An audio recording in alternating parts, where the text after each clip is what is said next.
could say or do. It's like, you know the saying, lead a horse to water. I gave you all the knowledge. I can't make you drink it. It's up to you to find the investment. I believe when people need help, you got to help them.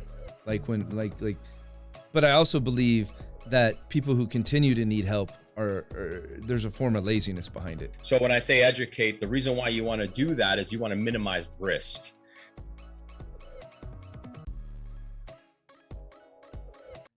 I believe when people need help, you got to help them. But I also believe that people who continue to need help are there's a form of laziness behind it. And this might be judged, some people may judge this, but I also believe it's the kind of the concept at some point in time, you got to kick your 20-year-old kid out of the house, because if you don't, right. And when we were kids, it was, you got to kick your, 18, 19-year-old, out of the house or something. They go to school or they work. Right. And so for me, it's like, I look at America, giving money to the average person. And I'm just kind of at some point in time, you got to kick the kid out of the house. I don't know. What are your thoughts on that? Oh my God, I laugh. If we could use the concept of what you're saying to the self-directed IRA side of it, since it was kind of a great build into the problem and the issue that we face in our industry, right, is because nobody understands it, they won't move forward.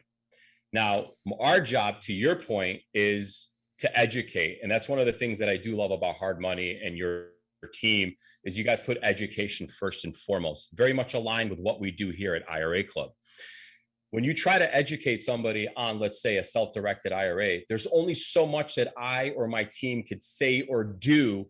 It's like, you know the saying, lead a horse to water. I gave you all the knowledge. I can't make you drink it. It's up to you to find the investment opportunity, right? And because you can say to them all day long, here's what a good investment is, right? Here's what good due diligence is. Here's, how you look at a company, and here's how you look at an investment. But you can't sit here and say to them, as an IRA, you can't say, go invest in Rad Diversified, because that would be against the rules, right?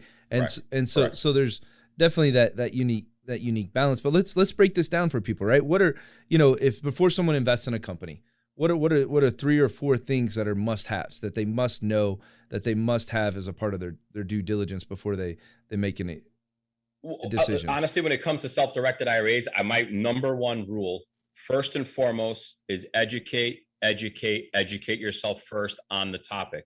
So when I say educate, the reason why you want to do that is you want to minimize risk. So the one piece of advice that I always give to an investor looking to take a portion or all of their retirement funds over here to the IRA Club is, please, for the love of God, choose an investment you know and understand, right? If you don't know anything about oil and gas, do not invest in oil and gas. If real estate is your forte and that's what you know what to look for, you know what to ask for. So a little bit later on, and if it's okay with you, Dutch, I was going to go ahead and, because we pitch education for first and foremost, we have a lot of these great tools on our website, iraclub.org. One of them being the Investors Kit. Yeah. Me and you could talk hours and hours about self-directed IRAs. Just give them a good link right now, and then we'll throw it in the description for everybody.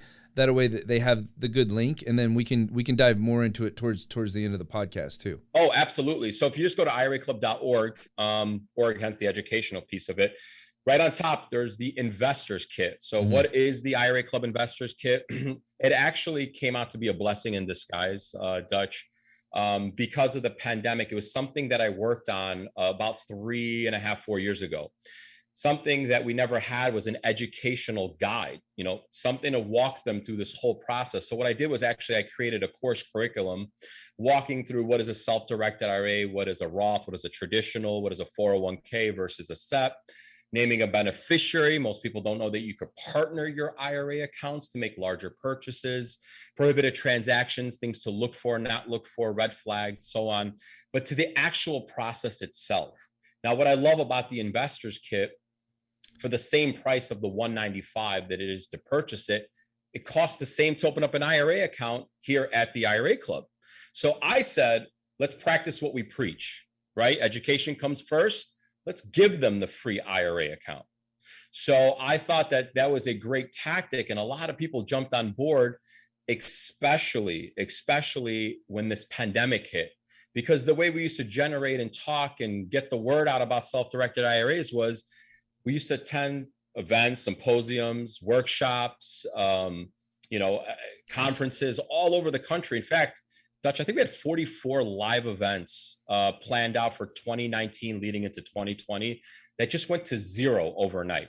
So the investors kit just landed at the right time. We actually push about 100 to 150 of them a month. It just depends on how many events or webinars that we talk.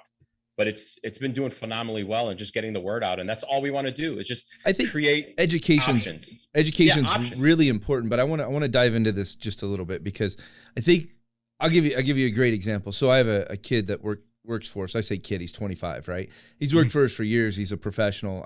Anybody younger than me, I guess I calls a kid. But he's a great guy, part of our company, right? And he started getting a lot of education on trading and crypto and all of those kind of things. And he started coming to me and he's like, Dutch, let me trade for the company. Let me, I know we invest as a company.